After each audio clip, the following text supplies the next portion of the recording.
प्रत्येका पत्रिकेत मंगळ असतोच. हम्म, हम्म. तो कुठं इथं पडला, इथं पडला, इथं पडला, इथं पडला, इथं पडला. या 5 ठिकाणी कुठेही एका ठिकाणी मंगळ असेल हम्म. तर ती मंगळाची पत्रिका झाली. बर. तर मंगळाचा जर मी थ्रेट घेऊन बसला तर या भारतामध्ये किंवा या पृथ्वी तलावर असलेल्या 45% लोकांचा आता डायव्हर्स झाला असता, रिमॅरेज झाला असता. हा, हा. 3च गण आहेत, राक्षस गण, देवगण, मनुष्यगण. 140 कोटी लोक आहेत. 3 कुणाचा असणारच की नाही. आणि त्या बेसवर तुम्ही तो माणूस राक्षस आहे का? नाही. देव म्हणजे काय देवासारख्या वर्ण आलाय का तो? नाही. हा? ते योनी दोष आलं, भकुट दोष आलं, की फिल्टर लावून ठेवलेत की तुम्हाला लग्न करता यायचं अवघडच आहे. अवघड.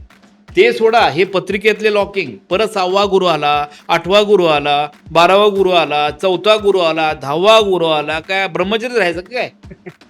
लग्न करण्यासाठी सगळ्यात पहिली गोष्ट बघितली जाते ती म्हणजे गुण किती जुळत आहेत. 36 पैकी 36 गुण जुळले तरी पण डिवोर्स होतो. तर काय असतं हे गुणमिलन आणि हे किती करेक्ट असतं? हे गुणमिलन जे आहे, यामध्ये काय काय कळत नाही तुम्हाला सांगतो. एक तर मुलं होणार आहे का नाही ते कळत नाही, हम्म, घटस्फोट होणार आहे का नाही कळत नाही, हम्म. वैवाहिक जीवन चांगलं होणार आहे का नाही कळत नाही, लहान वयात मृत्यू होणार आहे का ते कळत नाही, हा. पती पत्नी एकमेकावर आनंदानं राहू शकतील का नाही ते कळत नाही. बर. काय कळते काय त्या चार्टमध्ये? ते पिरॅमिड बिरॅमिड असल्या गोष्टी विश्वास ठेवत नाही, ते टोटली रॉंग आहे. एवढं मोठं इजिप्तमध्ये पिरॅमिड आहे, 5000 वर्षात ती कधी प्रगती झाली नाही. तुमच्या घरात लावून काय उपयोग होणार आहे? आता सगळं बंद झालंय.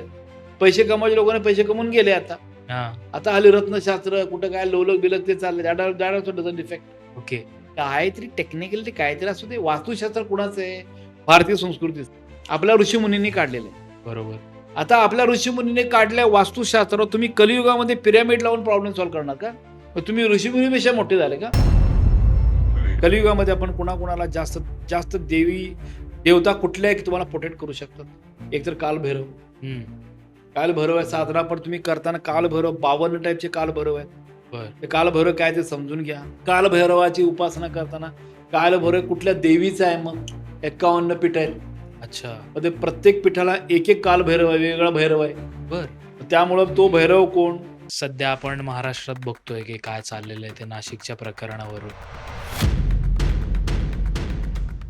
बऱ्याच लोकांचा थोडासा माइंडसेट जो आहे या शास्त्राकडे बघण्याचा आता एका व्यक्तीमुळे निगेटिव्ह व्हायला लागलेला आहे. तरी त्यांनी अशा कुठल्या गोष्टी पडताळून बघितल्या पाहिजेत किंवा कुठल्या पद्धतीचे प्रश्न विचारले पाहिजेत?